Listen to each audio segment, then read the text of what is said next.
Okay, we'll go ahead and get started. We want to respect everybody's time. Thank you again for being here. This is, I guess, the official kickoff to the following school year, right? It's not a part of the last school year. So we had a very successful, very successful year. For those of you that don't know me, I'm Mike Garza. I'm the Associate Superintendent for Administration Operations, and I oversee safety and security for UISD, along with all our great colleagues here, Ruben and all our staff members. Just to kind of highlight a little bit, this past year, it was an eventful year, right? We had some interesting items that happened. I'm sure everybody recalls the Alexander situation that occurred, right? That was a tremendous learning experience for us.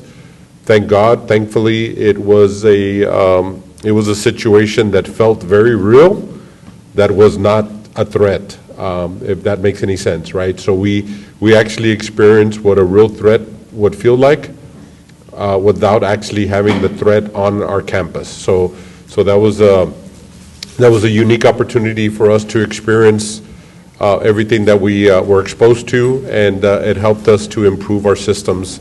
And so throughout the year, we had situations that occurred that continuously allowed us to improve and improve and improve. So we're very grateful for that. But on top of everything, I think what I'm most proud of, obviously, is this committee's efforts and assistance in doing its role. But more importantly, our school district received a 100% rating as far as our threat assessment categorization, right? So what we heard, we actually got into trouble because we had publicized it, and we're really trying to give ourselves kudos for our accomplishment. But TA gave us a call and said, you can't be publishing that. You know, that's supposed to be, for your ears only, for your eyes only. But essentially, we received a 100% rating.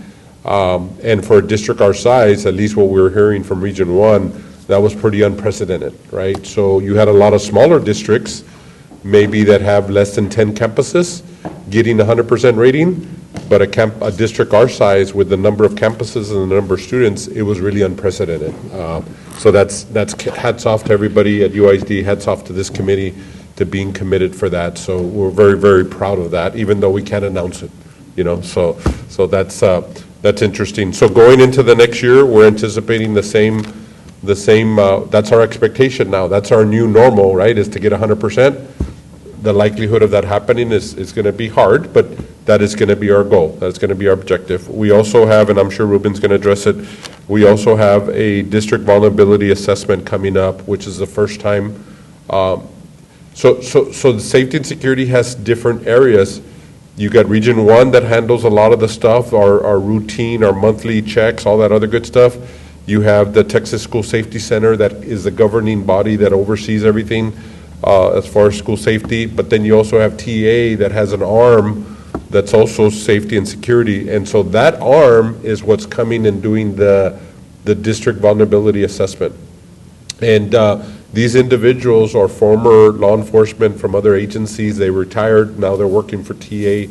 I believe the lady that's ahead of it is a former FBI agent. We have some other individuals that are there. So this is the first rollout, right? They did a pilot program last year, and so UISD was one of the districts chosen to get this assessment. And so we provided them 3 weeks. They asked for 3 weeks where they can come in. There's 1 week in October and 2 weeks in November that we gave them, and so we need to be prepared for a complete assessment, and then of course we'll get rated by them as well. So we're excited. We welcome those challenges, we embrace them, and we look forward to the future.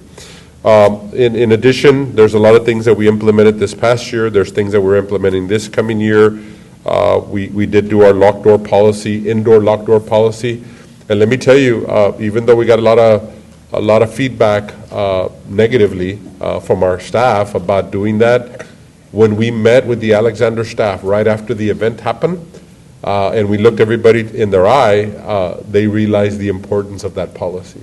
So now, because of that incident, now people are embracing that policy and actually thanking us for implementing that policy, right? So you know, we do things because we know that they're better for us.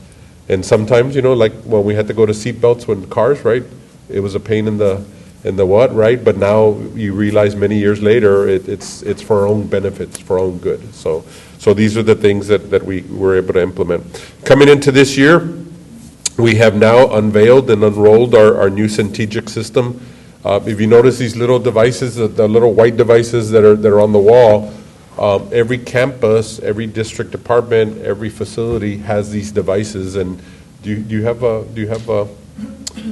it's these, we've showed them to you before. It's these little clicker cards, essentially, right? So this is going to be a new device so that anybody can call a lockdown regardless of where you're at.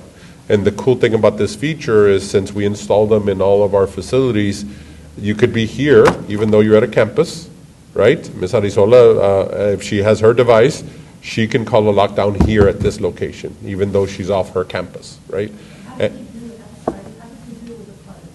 So it's basically enabling it. You have to push it so many times in order to.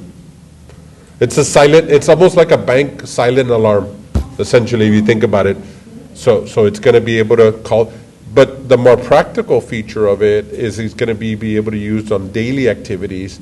If there's a fight, if there's a medical emergency, if there's something else, there's another trigger so that the local administration can be notified with the nurse and the law enforcement officer so that they can respond to the location. And it's GPS notification, right? So it notifies them where they're at. And so again, on a more practical purpose, on a daily activity, they'll be able to notify silently when they need assistance. Let's say there's a student that is unruly, or there's a fight, they'll be able to notify just the administration, and it's not putting the school on lockdown, right? So there's different features. Yes, ma'am? And that's going to be dependent on the time of, how many times that we're going to be pushing. That's correct. That's I correct. have another question regarding to the indoor lock policy, that is going to be implemented already. That was implemented last year. Implemented Yes, ma'am. last year. But what about if the students go outside and go to the restrooms and they have to be knocking the doors of the teacher and they don't provide the student like a key, go, come back? Amen. So that was part of the pushback we got. But at the end of the day, we went through this past year, we got minimal issues. But then again, the Alexander situation kind of opened everybody's eyes and says, hey, we're going to implement this, we're going to go for no more complaining, in other words. We're just going to go forward. So, I think that was a big concern, but when it all was said and done, it wasn't as bad as we had anticipated as far as the interruptions were concerned. I know that we had some, if I can add, we had some concerns by our campus administrators when it came to testing about the lockdown policy, but we stuck with it. We said, we'll try it out, first go around for testing, and if there are any concerns, then we'll think of another plan. But at the end of the day, we didn't want to stray from that, and everything went actually very smoothly. So it's just a matter of getting used to it. Yeah, absolutely. I think we think of the worst case scenarios, and we think that that's what's going to happen, and then when it's actually said and done, it doesn't end up being that way. But again, an experience like we experienced at Alexander kind of opened everybody's eyes on how important it is to have it, and so I think they're willing to deal with those inconveniences over the overall picture of safety, and that I wouldn't want to wish that situation on anybody, but it almost takes a situation like that for everybody to realize there's a reason, there's a why to what we're doing. And again, getting back to this particular device, that is going to be implemented fully. We tested it in the summer at our summer campuses. Certainly all the departments are already active. We did have a little hiccup with the company itself. They're going to be replacing the cards that we just issued out. So that's just something that, they're upgrading the system, so it's a benefit for us at the end of the day. And pretty much every campus has already been installed. Even the new two campuses. Even the brand new constructed 2 new campuses have been installed. So everybody, come the first day of school, will have an online system that will give us the ability to trigger a lockdown. And really the complexities of a lockdown, when you have the human element to it, right, there's a lot of factors that go into it. So this automates that, right? So when you do call the lockdown, it automatically notifies law enforcement, where we're not having to have somebody actually call, and it automatically takes over all the systems, including the PA, notifying a lockdown, including it come out. So for example, if somebody were to call it here, I guess the way it's supposed to work is that this screen will show lockdown, lockdown, lockdown. So it notifies everybody here while we're in the middle of an activity or something like that, so. And the lockdown signal goes to the Laredo Police Department or goes to the? It seems that you're going to our dispatch, and dispatch will verify the threat and then notify the residents or any agency that needs to. Yes, yes. And then again, some other investments that we made, we are looking at the next phase of our weapon detection system. We've installed them in all our secondary schools. If you've noticed, if you've gone to any of our extracurricular events, we have these new weapons detection systems. It was really effective, I can tell y'all, because the good guys, the officers that carry weapons, out of uniform, they came to self-report. They would tell us, hey, I have a weapon, blah, blah, blah. So it was effective. It was certainly effective, right? So that was a big benefit for us. If you've been to big events, whether a big sporting event or a big concert, it's the same systems that they have in place that we implemented. Now our phase 2 this year is our elementary schools to be able to get those done at the elementary level. We are looking at some other devices. There's a new shield that we're looking at that we tested. It's just kind of a real quick summary. It's just essentially, it's going to be some kind of a poster that we'll be able to put on our hallways, right? And so in case of an emergency, for the regular individual, the student, it's just some kind of a notification or an exit plan or whatever, right? It's pretty much just going to blend into the facade. But for those of us that are wearer, it's going to actually be a shield that you can bring down and put it on in case of an active shooter. It's just an emergency device that's going to be available to our employees. Now, it's a pretty heavy deal. I don't think our students, especially our elementaries, will be able to carry them. It's about 29 pounds, 30 pounds. But it's just a way to be able to have an extra layer of protection for our staff members and emergency personnel, right? Because even though we do have full shields for our law enforcement, they're going to have to go get them at some room, and these will be readily available within the hallways.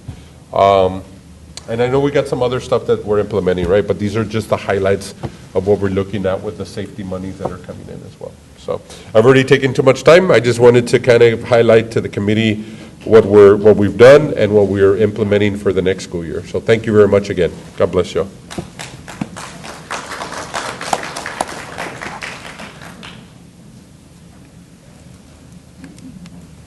Check.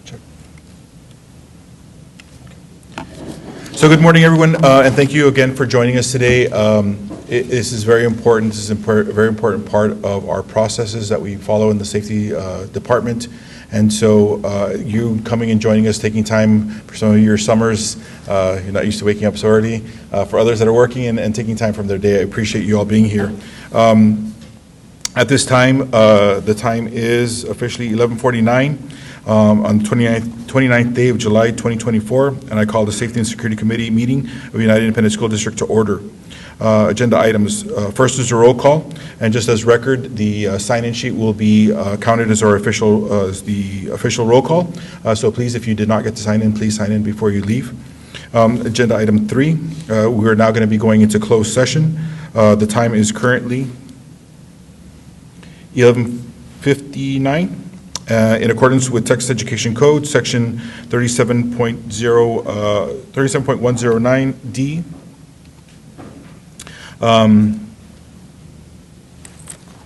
The Texas Government Code, Section 551.076 and 551.089, the committee will discuss items 3A and 3B. No action will be taken in closed session.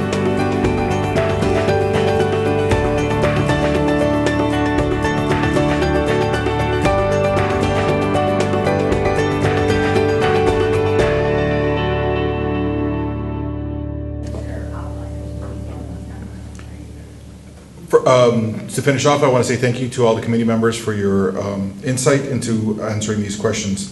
We are now in open session. The committee has reconvened from closed session, and we are now in open session. The time is 12:28 for the record, and no action has been taken in closed session. Possible action regarding the district hazard analysis. The recommendation is to approve the findings in the district hazard analysis Is there a second? We have a second. Any discussion? All those in favor? All members, thank you. All those opposed? None?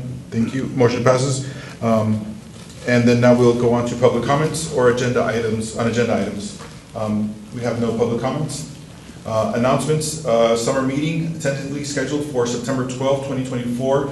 And just so that you're also aware and how important this next one will be, is we will have the revised EOP as well as the cybersecurity, which are the two that will be submitted to the state this year for review. So those are the two the annex and the basic plan that have to be submitted to the state this year, and that's what we'll be reviewing, having the committee approve, then to go to the board for their approval. At this time, then, the meeting is now adjourned. Sir, I have a question. Yes, ma'am, sorry. Yeah. I just wanted to ask you, what is the status about having voting done in schools? And the reason I'm saying that is because the day of Uvalde shooting, I went into Trotman for a ceremony that we had for our grandkids. Keep in mind, this was before all this, right? Driving into the parking lot, I went into the gym, all the parents, nobody checked my purse, nobody checked anybody, everybody's just happy. Then I leave from there, I tell my husband, I'm gonna go vote before I go to the house because it was a voting day. I go into Amparo Gutierrez, I park, nobody's there, I walk in, there's a security guard looking down and she's attending to some person, giving their back to me. And I said, what do I do? Do I wait or I can see the library right there because that's where I vote. I said, no, but I'm just going to go in. I voted, I got out. As soon as I got out, all the sensationalism was happening, started happening at Robb Elementary. It was about 11 o'clock. I had just been in 2 schools, right? And nobody had checked me. And again, please keep in mind, guys, that this happened before all this, right? That we're not more aware. I mean, you guys were doing it for the most part correct, but it just happened that I went into 2 schools and nothing was happening. And needless to say, the fear, and I'm an RN, I'm a practitioner, I'm all that, I've seen death, but it still bothered me so much that I asked to be put on this committee. And I'm glad I'm here. Not that I know a lot, I don't, but I'm learning and trying to bring information to you all, so you all can try to fix it because you're doing a great job now. So now the question remains is, have you removed voting from the schools? Yes or no? Because if it's still going to happen, then I'm going to have issue with that. Because that should be held at the fire department, the police department, different places like that, but not at the schools. And I think there was some hemming and hawing on that issue before. And I think we should stop that. So let me answer the question. We adjusted our calendar. Can everybody hear me? We adjusted our calendar this coming year that on Super Tuesday, Election Day, that we are not having classes. We're not having anybody show up. It's holiday. So our campuses will be open, but nobody will be there. Okay. Okay, so that was the first thing. It's a policy. Yes, ma'am. So we are going to now be more conscious on the primaries that occur in March as well, right? This is for November. It's a presidential year. It's going to be a lot of people voting. So we purposely, we're very mindful of keeping that day out. We've been working with the county. There are requirements. They have minimum requirements as far as voting is concerned. You have to have so many voting sites in a cluster of precincts, right? The way it used to be, you used to have to have 1 voting site per precinct, which was 60, 70 of them. Now we're able to cluster. They're allowing us to do that, the state, but you still have to have a minimum. You cannot have it so far apart. There's a square mile requirement. Okay. The majority of the time, our schools are the primary location because of just the geographic location, right? But we have worked with the city and the county to do alternative sites. So really, in the last couple of years, all of our early voting sites have been non-campuses. So we've had, for example, at our service center on Saunders, no students, just staff. We've had a voting location. We've had a voting location here at the SAC because there's no students, right? So we're offering alternative sites. Now, election day is where it becomes very difficult. Again, because of the clustering rule, you have to have it within. So, for example, let's say you clustered 4 or 5 precincts. you cannot go beyond that, right? So the state doesn't allow for that. And the vast majority of the time, it's going to be a campus, right? The vast majority of the time. But we only have to focus on one day out of the whole election cycle. So usually, we're able to avoid as many as possible. I think we went down to 6 campuses, remember, right, Becky? So we went from 30 at one point, UISD campuses down to 6. And in early voting, it's virtually non-existent as So far is as it campuses. possible, sir, that, given the fact that we already know when elections are going to occur, and you all have control of your calendar, that maybe, like you said earlier, you make that a holiday or a bad weather day, call it whatever you Sure. want, so you don't lose your financing, because you do get paid Yeah, for absolutely. student attendance, Absolutely. and knock it over to another day. And So- all so- schools will not be, not 6, none of them should have access to people in their campus. like So that. we were mindful of that, that's how we did it Yes, sir. for November. Yeah. Here's the kicker, runoffs, right? So we don't, you can't plan for those, like, there may not be a runoff, right? So how do you plan for that? And that's where it becomes difficult. The good news is that when there's a runoff, it's usually very low Yes. voter turnout. And again, we revert back to our program, which is all the early voting sites, non-campuses, right? And then election day, we only have to worry about that one day when it's about 6 or less than a half. Only 35% of our population, registered voters, actually votes in any given election. Sure. So for runoffs, it's probably going to be like 50%. No, So there's for not sure. that many people. Sure. So, We still need to, and again, we're community partners, right? So for example, we have school board elections, Yeah. so that we should open up our locations for those type of situations.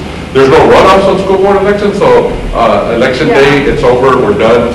It's, the city ends up having runoff elections, and I believe the county as well, so. So when that happens, like those 6 schools are used, what is the security level? We Is it beef just up. ISD? Yes. Or It's just- the district's responsibility, but we are trying to get the county it's their fund. Look, at the end of the day, guys, I'm gonna be honest with you, we end up funding that, so, okay, we require more security, who pays for it? The district, so then we just use our own staff at that end. So whether we pay the county to get more security, or we use our own security, it comes out to you know, be when I the go to same the cost. Majestic Theater, they search my purse, they can make me empty it, it can only be a certain size. When I go to the arena, the same thing. I go into a school, anybody walks in. Yes, ma'am, How do you do and we're that? doing a better job of that with Yeah. the locations. Yeah. We try to put it in an area where, for example, the gym, right? So it's access from the outside, or you don't have to go Yeah. through the school Yeah. to get to that site. So we're working on those things, and Maybe we've we done a should better have job. like some outside security, like FBI's or like people like that are scary, that are monitoring the people coming in. I don't know. Yeah, we'll get Mr. Agent. Yeah. Wait, what's on his cap, and I guess, wait, what's on his hat? But no, No, I but think you that- get my. Yeah, absolutely. Yeah. And I think that we are very grateful that we were able to go from 30 campuses to 6. Yeah. I mean, that's a significant Yeah, no, you reduction. did a great job, Yeah, let's we're- bring it down to 0. Yes, ma'am. Yeah, we can get there, count down to 0, right? Yeah. So, I'll help you if you need help. sure. Yeah. And I think at the end of the day too, we want to be community partners, right? So we don't definitely want to shut down, no, but we have worked with the city to look at their rec centers. The fire department is always, the headquarters is always a. No, they don't have to defend themselves, but no. Yes, no, always, they're they have not. axes and stuff like that, so Yeah. they're good. But no, we work it out, and, Captain can share that we beef up our security at those locations. And we have the 80/20 makes, the lady. Yes, the family center. Yes, sir. Again, non-campus site, right, so that helps us out. And then we make sure to not plan activities on those days, so that it's Yeah. pretty much empty. You just go in and vote, and bye-bye. Yeah, Thank that's you. great. Thank you for your No, civic thank duty, you. right? so. Thank you, guys, yeah. All righty, thank you. That's it, we're So adjourned. that's it. Thank you very much. It is 12:37, and we're now adjourned.